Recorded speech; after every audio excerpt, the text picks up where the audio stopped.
आप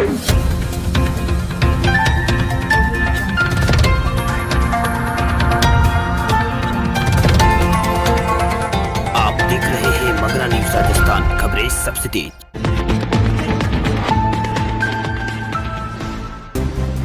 expired driving licence और वाहन के रजिस्ट्रेशन की वैधता सरकार ने 31 मार्च 2021 तक बढ़ाई।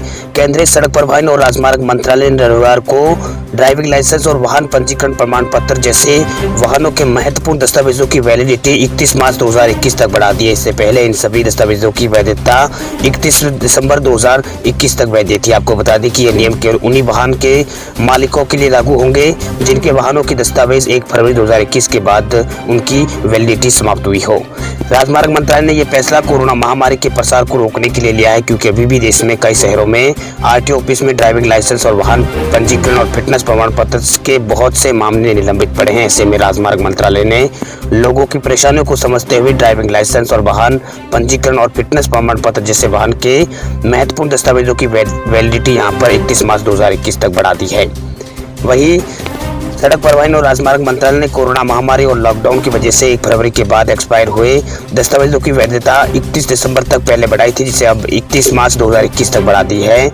इससे पहले राजमार्ग मंत्रालय ने ड्राइविंग लाइसेंस और फिटनेस प्रमाण पत्र और इंश्योरेंस की वैधता की सीमा यहाँ पर समय सीमा 30 सितंबर तक पहले अगले साल बढ़ाई थी।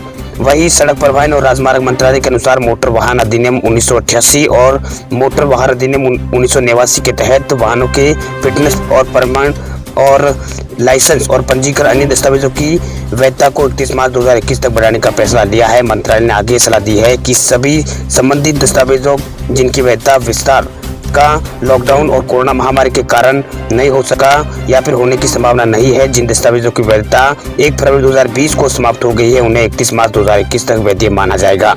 वही केंद्रीय मंत्रालय ने राज्यों और केंद्र शासित प्रदेशों से आग्रह किया है कि ड्राइविंग लाइसेंस, वाहन पंजीकरण और फिटनेस प्रमाण पत्र जैसे वाहनों के महत्वपूर्ण दस्तावेजों की छूट 31 मार्च 2021 तक सुनिश्चित करें, जिससे नागरिकों को, ट्रांसपोर्टरों को और अन्य संगठन जो महामारी के दौरान काम कर रहे हैं उन्हें परेशानी न हो या फिर कठिनाई का उन्हें सामना नहीं करना पड़े।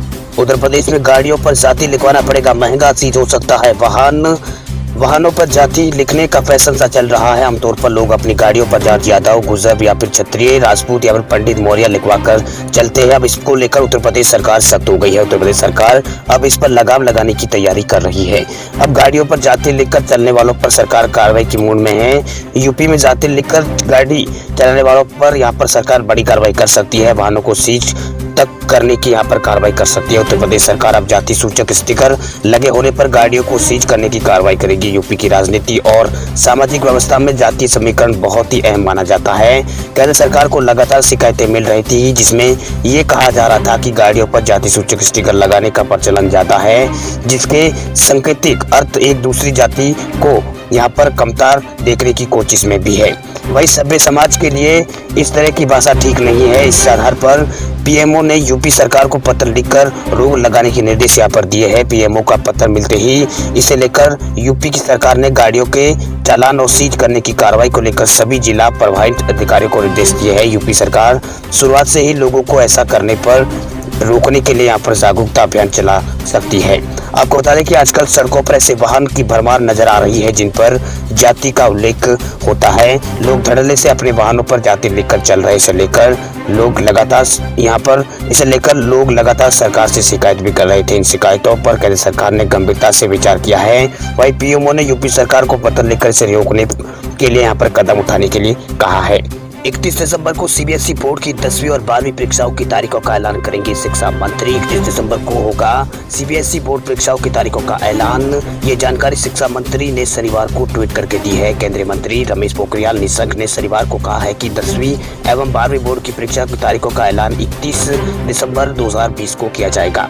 इससे पहले शिक्षा मंत्री ने मंगलवार को कहा था कि 10वीं और 12वीं बोर्ड परीक्षा जनवरी-फरवरी 2021 तक नहीं होगी और फरवरी के बाद परीक्षाएं कब कराई जा सकती है, इस पर विचार विमर्श करेंगे। माना जा रहा है कि इसी विचार के बाद तारीखों का ऐलान का फैसला किया गया है। आपको बता दें कि कोरोना के कारण स्कूल कॉलेज सभी लंबे समय से बंद है। सभी जगह ऑनलाइन क्लासों से बच्चों को पढ़ाया जा रहा है। लोगों को फ्रॉड से बचाने के लिए 1 जनवरी से देश भर में लागू हो जाएगा चेक पेमेंट का नया नियम।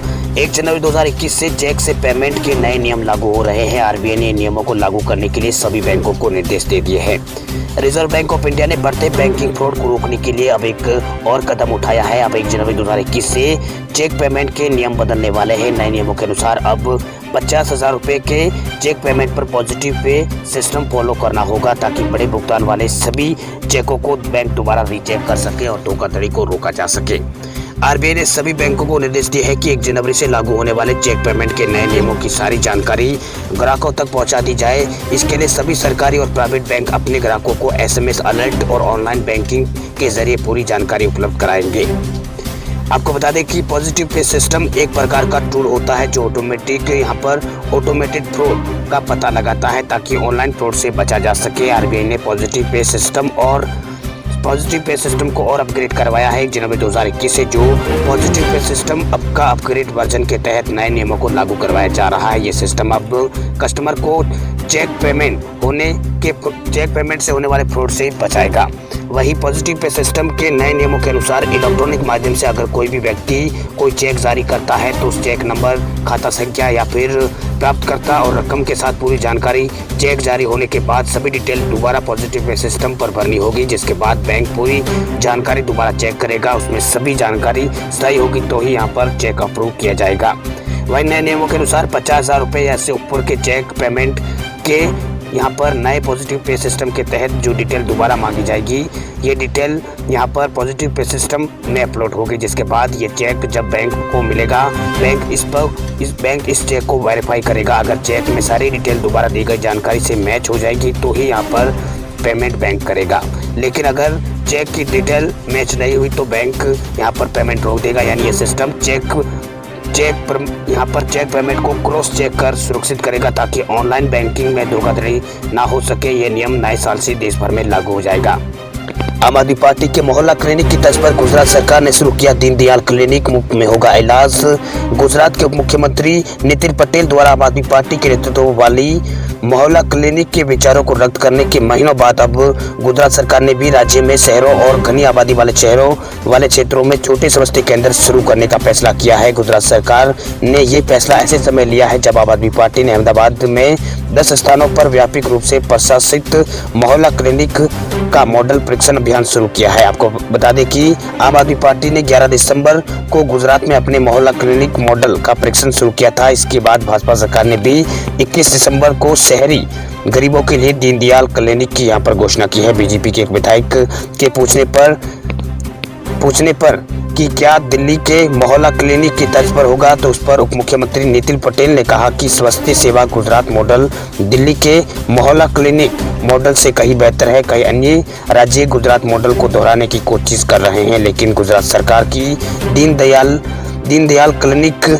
के प्रस्ताव पर एक करीब से नजर डालें तो पता चलता है कि ये मॉडल दिल्ली के मोहल्ला क्लिनिक के मॉडल की प्रकृति है। उन्होंने कहा है कि राज्य में 1 लाख से अधिक आबादी वाले शहरों में यहाँ पर ओपीडी संचालित करेगी। अब बात करें देश भर के कोरोना आंकड़ों की, तो देश में 6 महीने बाद आए हैं 19,000 से कम केस। 24 घंटों में 21,000 लोग हुए ठीक, 300 से कम हुई है मौतें। भारत में कोरोना संक्रमितों की संख्या लगातार घट रही है। देश में 6 महीने बाद 19,000 से कम कोरोना के केस आए हैं। आज लगातार 7वें दिन 25,000 से कम केस आए हैं और 16वें दिन लगातार यहाँ पर 30,000 से कम केस भारत में दर्ज किए गए हैं। पिछले 24 घंटों में भारत में 18,732 नए संक्रमित मरीज आए हैं। वहीं 269 लोगों की इस दौरान कोरोना के कारण मौत हुई है। अच्छी खबर यह है कि बीते दिन 21,430 लोग कोरोना से ठीक भी हुए हैं। स्वास्थ्य मंत्रालय की ओर से जारी किए गए ताजा आंकड़ों के अनुसार भारत में कोरोना के कुल मामलों की संख्या बढ़कर 1,01,88,000 हो गई है। इनमें अब तक 1,47,722 लोगों की मौत हो चुकी है। कुल एक्टिव केस घटकर भारत में 2,78,000 पर आ गए हैं। अब तक कुल 97,61,000 लोग कोरोना को मात देकर भारत में ठीक हो चुके हैं। वहीं भारतीय चिकित्सा अनुसंधान परिषद यानी आईसीएमआर के मुताबिक 26 दिसंबर तक भारत में कोरोना के कुल 16 crore 80 lakh corona sample test किए जा चुके हैं, जिनमें 9 लाख कोरोना टेस्टिंग कल की गई थी। देश में पॉजिटिविटी रेट फिलहाल 7% है। 33 राज्यों और केंद्र शासित प्रदेशों में कोरोना वायरस के 20,000 से सक्रिय कम मामले हैं। 20,000 से भी कम यहाँ पर सक्रिय मामले हैं। वही कोरोना वायरस के कुल सक्रिय मामलों में 40% मामले केरल और महाराष्ट्र राज्य में हैं। वही महाराष्ट्र, कर्नाटक और आंध्र प्रदेश, तमिलनाडु और केरल में सबसे ज्यादा रिकवरी हुई है। कुल रिकवरी के 52% मामले इन्हीं 500 राज्यों में है। वहीं सभी राज्य और केंद्र शासित प्रदेशों में कोरोना वायरस का रिकवरी रेट 90% से ज्यादा है।